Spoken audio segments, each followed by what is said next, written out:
everybody, welcome to Wild Boy Movies, the place to talk movies. And today, we're going to be reviewing Avatar, the 2009 science fiction film directed by James Cameron and not The Last Airbender. Right now, I'm going to have some information up on screen for you to read, like director, runtime, and PAA rating. All of that will be up on screen for you to read right now. But be sure to hit that like button, subscribe if you haven't already, and comment down below your thoughts on 2009's Avatar. But without further ado, let's get right into the pros.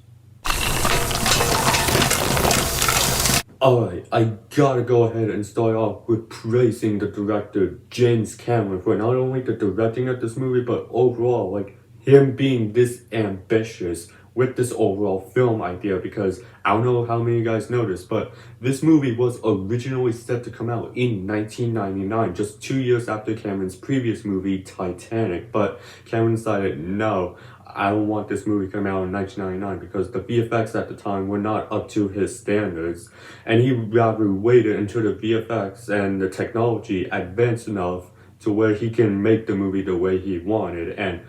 glad he did, because yeah, this movie ended up being a really great movie, not just in terms of the technical side, but also story-wise. I thought they did a pretty good job with the story in here, although some people say that this movie's story is a bit similar to the Disney film Pocahontas, but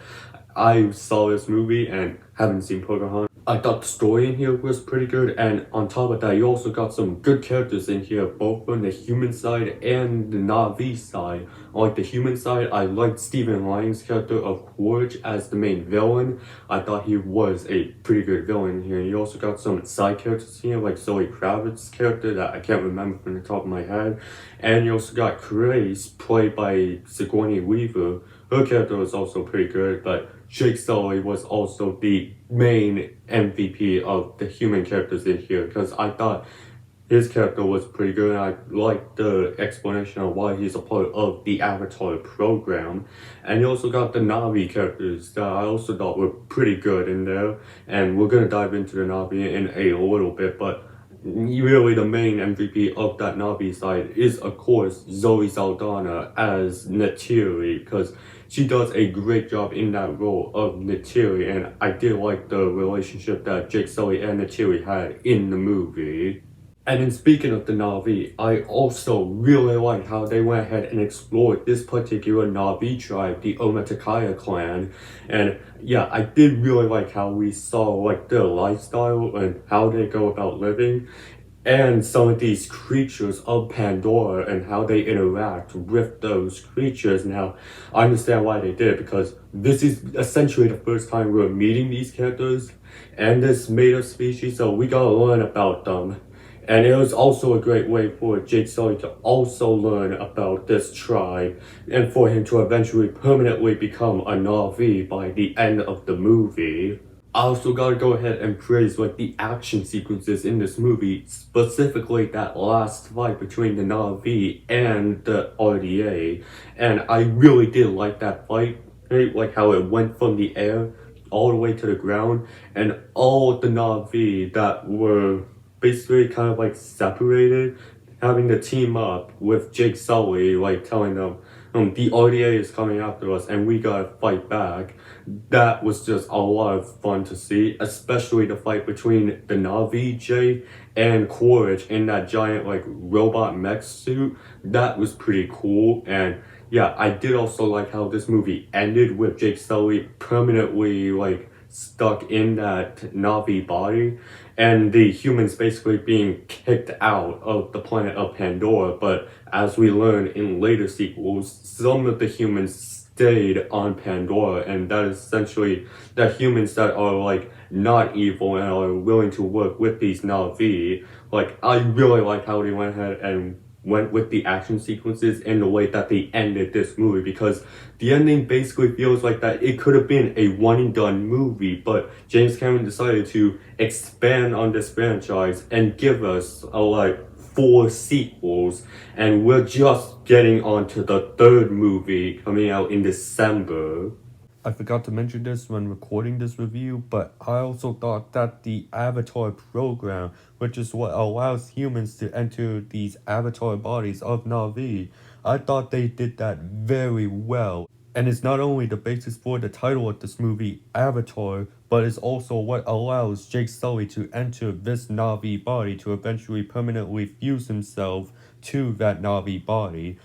And I also like that they expanded on this in the sequel, but we'll get to that when I eventually review The Way of Water. And I also like how they went ahead and dropped some interesting tidbits of lore in here, specifically with the Tree of Souls and Eywa, because I found that to be very fascinating that the Na'vi have like this connection to Eywa through this Tree of Souls, which is eventually what leads to Jake Sully permanently becoming a Na'vi, him connecting to that tree. But it's also like the Avatar program, like I mentioned before, is a very interesting idea that they're going to go ahead and tackle in further movies, because we have the character of Kiri in The Way of Water, who is the daughter of Grace's avatar body, and from what we've seen in the Fire and Ash trailers, Spider is going to be connected to that tree, and it's going to eventually allow him to breathe without that oxygen mask on Pandora, which is also another great thing that they added for the humans, that they have to wear this mask in order to survive on Pandora because they can't breathe in and survive Pandora's air.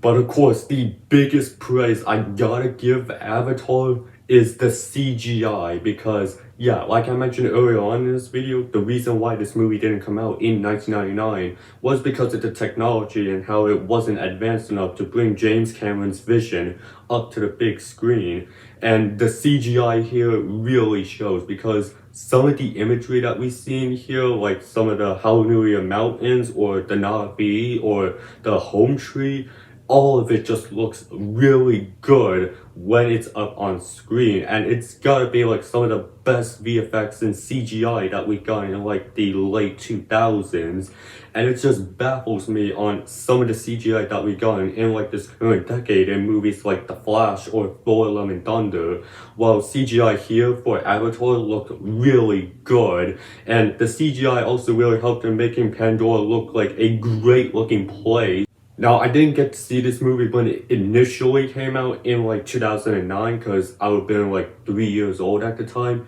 but I did happen to catch this movie in theaters during the re-release back in 2022, and yeah, those VFX definitely looked great on the big screen. So if the first Avatar movie ever gets like another re-release in the future, definitely go ahead and check it out in theaters, because yeah, it is definitely one of those movies that looks great on the big screen. But yeah, at the end of the day, James Cameron delivered a great movie, and another great movie to add to his ever-longing filmography like Aliens and Titanic. This is definitely one that if you haven't seen and you're interested, or even interested in these last 3 sequels that we got, definitely go ahead and check this one out, because yeah, this is just some great filmmaking right here from James Cameron, and it got me interested to see where it came.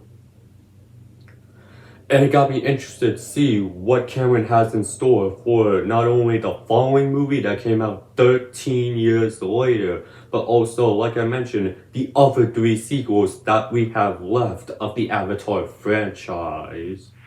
So for my scorecard, I'm gonna give Avatar 5 stars, with the score out of 10 being 10 out of 10, with the percentage being 100%, with a grade of A+, with my final verdict being a technical and cinematic achievement.